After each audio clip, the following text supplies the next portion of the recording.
What's going on, Lakers fans, and welcome into episode 41 of the LakeShow Flow. I am your host, Gio. As the Lakers finally snap their 3-game losing streak, had a lot of people concerned, including myself, and I'm just glad that as I make my return to this podcast after taking a few games off, I'm glad that they get the win and I have something beautiful to talk about because LeBron James gets a last-second tip-in off of a Luka Doncic miss, and the Lakers defeat the Pacers 120-119. A huge win for momentum. But before I get into the game, I just want to say if you're new here or you've been here, please support the channel. Leave a like on the video. Leave a comment. Let me know what you thought about the game. Let me know what you thought about, the team winning this type of game. And also subscribe to the channel if you are new. But as I said, the Lakers were struggling before this game, and they even kind of struggled in this game.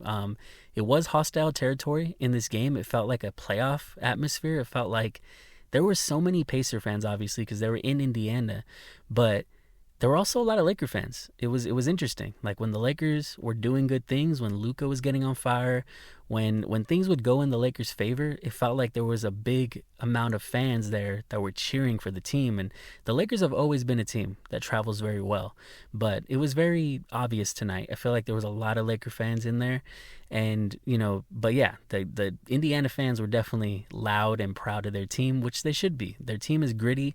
Their team isn't playing the best basketball this year. They're still managing to be in the playoff hunt. They're not a play-in team by any means. They could probably beat most of the teams outside of Boston and Cleveland in the Eastern Conference. So they're not a team that's to be messed with, right? So going into the game, it was definitely a team that you wanted to be looking out for because they have a lot of weapons. They got Tyrese Halliburton, they got Miles Turner, they got Pascal Siakam, they got young players like Benedict Mathurin, they got Nembhard, they got TJ McConnell off the bench, who's always an energy guy. So this team, they're deep. They have a lot of hustlers on this team. So it was never going to be an easy win. But the Lakers grinded it out and just snatched a win from the jaws of defeat.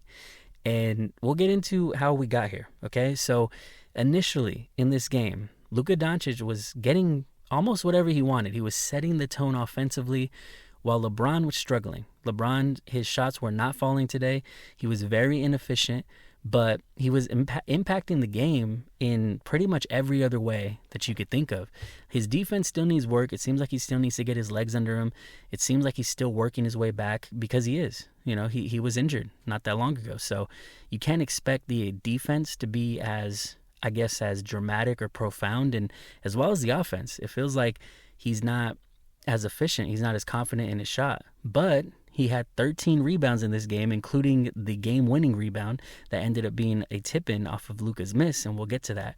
But then he also had 7 assists. So not the best performance, but the man that set the tone and kept the tone and was pretty much one of the reasons that LeBron was even in position to get that game winner was Luka Doncic, who basically set the table. He had 34 points, very efficient, 11 for 21 from the field, including 6 for 10 from threes. And then he also had 7 assists and 7 rebounds.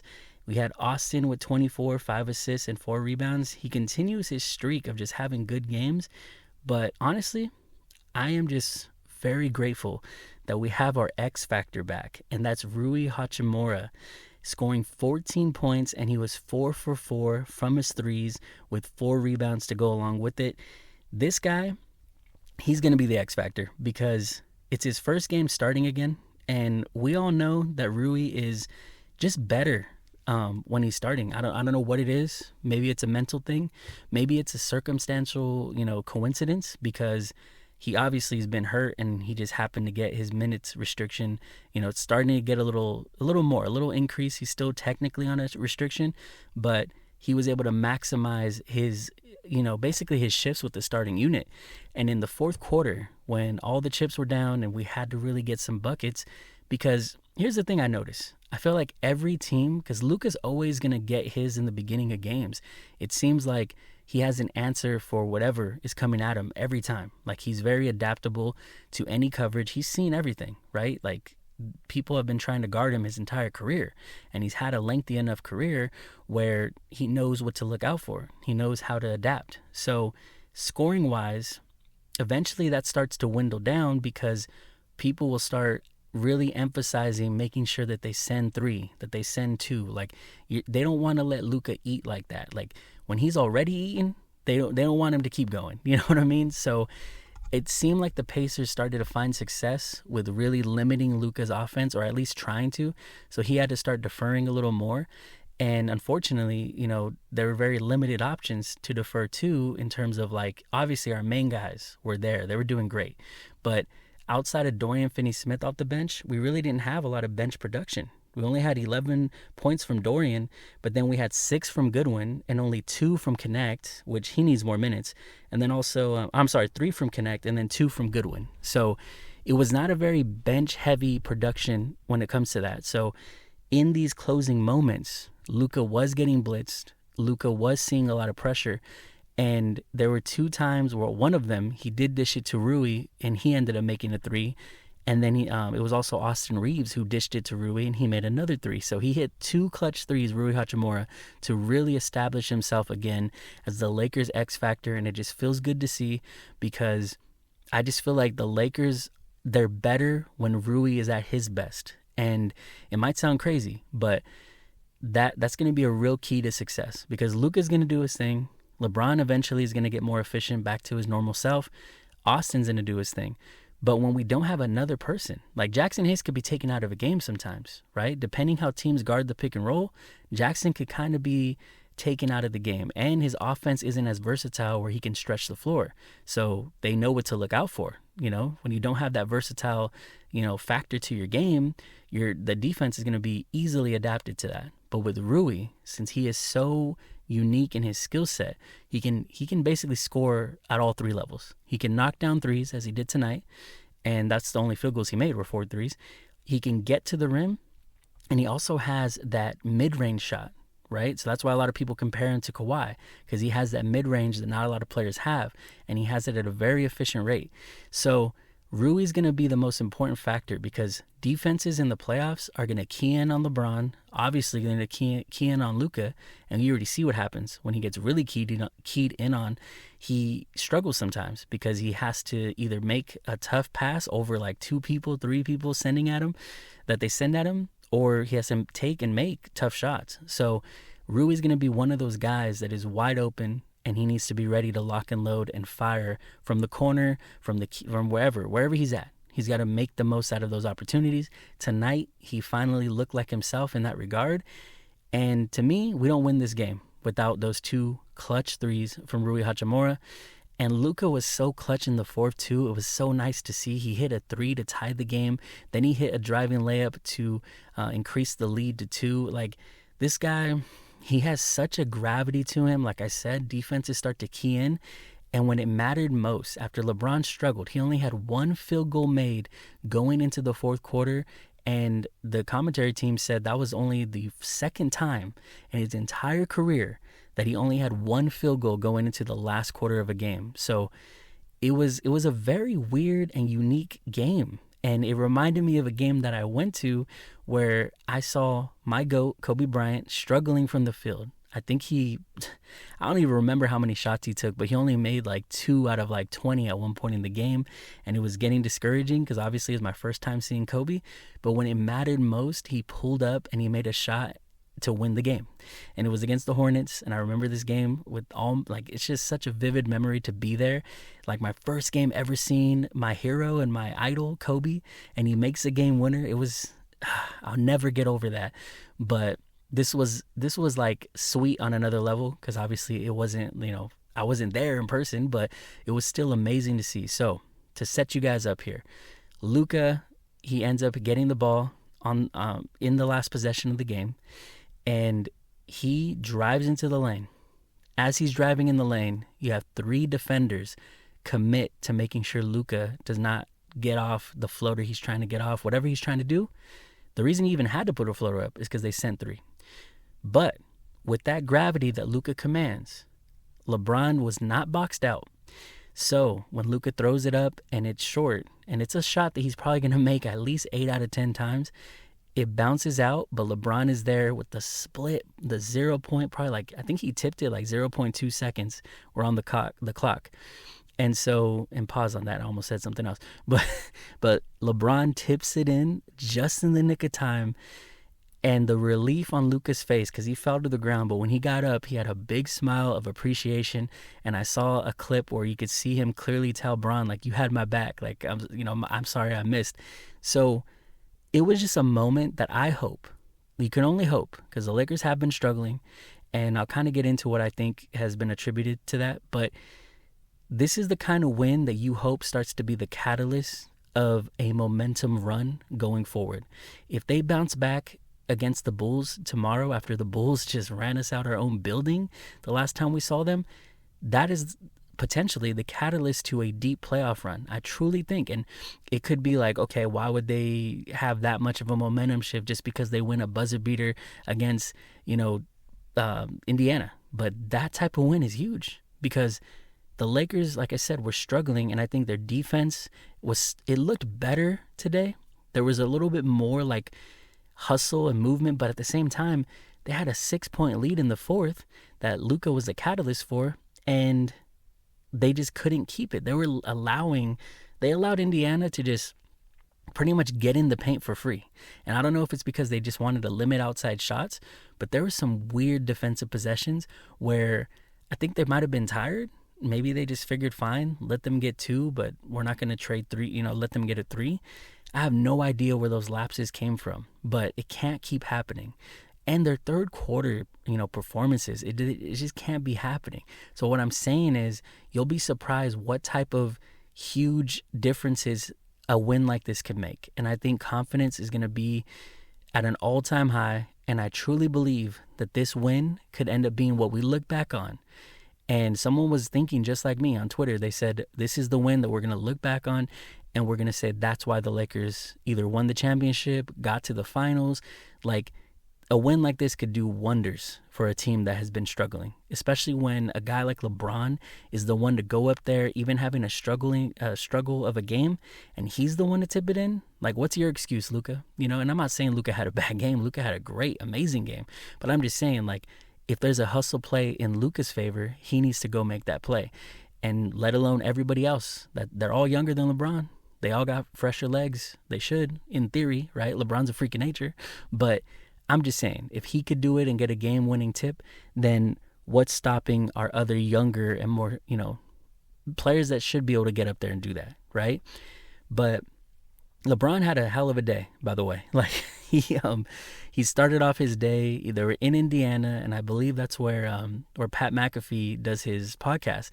And he was just going on a tirade. I haven't even listened to it at length, but I know he brought up Stephen A. talking about how he's on a Taylor Swift tour to talk about what happened, and how Stephen A. just couldn't wait for the video of the confrontation to come out to talk about it and get some clout off of it. Then he also threw Brian Windhorst under the bus. I don't know if you guys know who that is, but if you're really into the NBA, you should know who that is. And, I mean, he just said that he tries to act like he's his fucking best friend. And he just called a lot of the media just weird, right? And he still has never mentioned by name Skip Bayless, which is insane. It's just funny. Like, Skip is his biggest hater, and that LeBron knows that he exists, but he just doesn't want to mention him. He's just like, it's none of my concern. You know me for a reason. I don't have to acknowledge you, And that's one of the biggest chess moves I can give him, because Skip has been talking for 20 plus years, built an entire career off of the controversial things he'll say about LeBron. And LeBron I've never really heard him say his name, like, ever. And on top of that, there was the announcement that LeBron's going to be doing the Mind the Game podcast again. He can't do it with JJ anymore. I believe there's like rules against that. But now he's going to be doing it with Steve Nash, who probably even has a deeper mind than JJ. I don't know how he's going to do on a podcast platform, but who knows? That could be an interesting podcast. But so LeBron had a busy day, but he still managed to get a game winner to cap it off. And can you imagine the dialogue that Stephen A. had in the chamber when he thought the Lakers were going to lose? Damn well Stephen A. was just crafting the all-time intro to his First Take show, saying, like, LeBron should have been focused on the game, and he was focused on me all day. Like, he was going to go off if LeBron would have had that bad of a performance. And he struggled. Like I said, he still had 13 boards, 7 assists. But he's still, for LeBron standards, having 13 points and one of them had to be done at the buzzer. Like, he had a bad game. But Stephen A. would have turned that into the worst game of LeBron's career. He would have took credit for it. He still might spin it. He still might say, like, LeBron got lucky after paying attention to me all day, and this is why you should focus on the game and not on me. Like, all these dumb things. Like, Stephen A., I mean, we know what comes with that, right?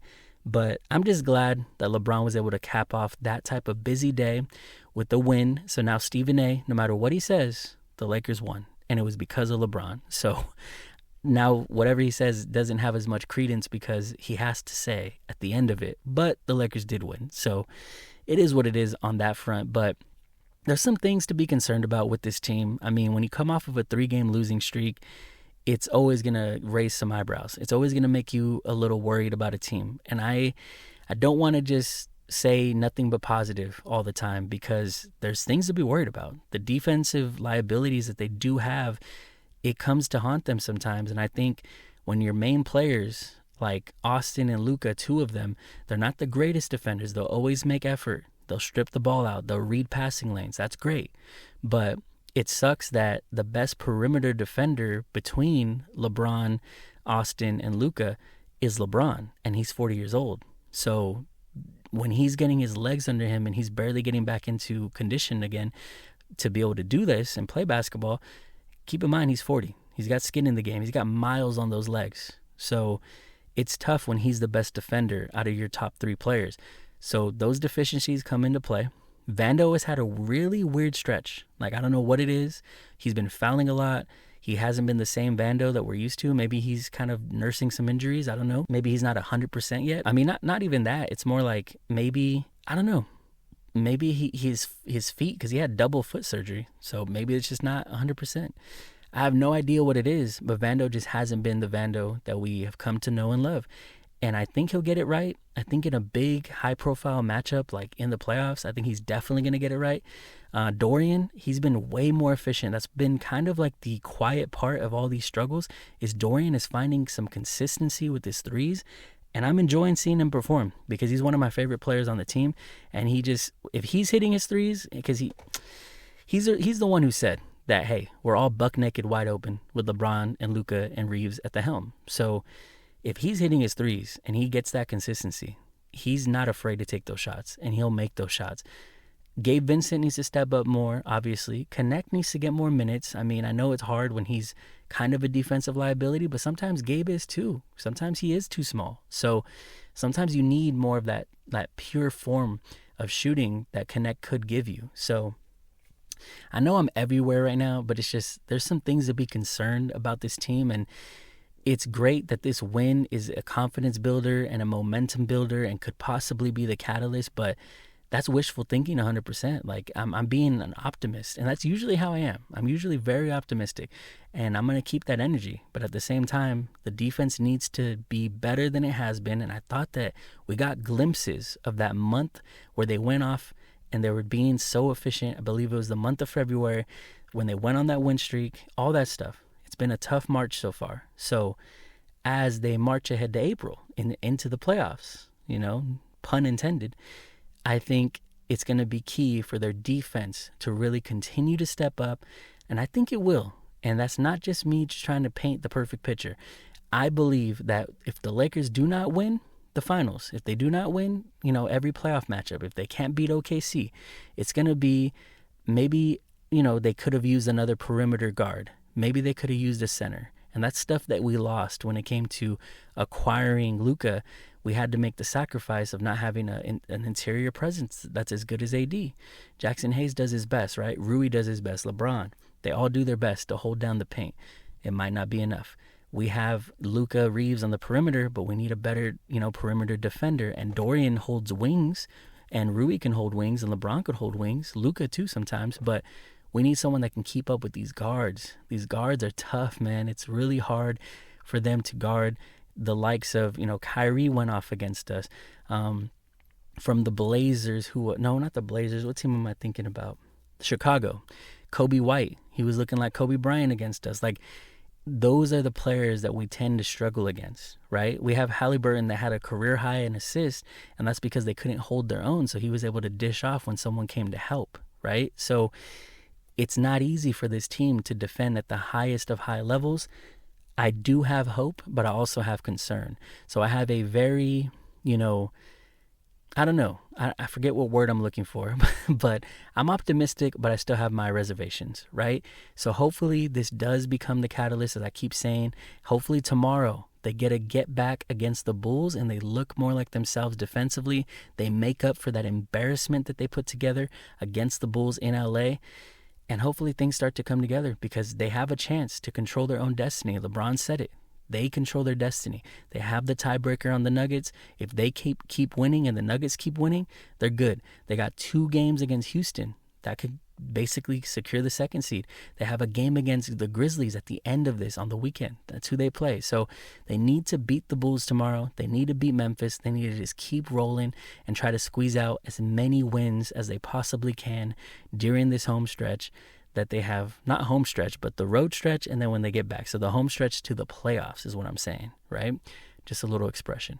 But as I said before, this team has a lot of reasons for you to be excited, but just understand that you have to be cautiously optimistic. That's what I was looking for, because nothing is guaranteed in this league, and there's a lot of teams that are a lot more like, we just got Luka, but we had to sacrifice it. The Thunder have been building around Shea for a few years now.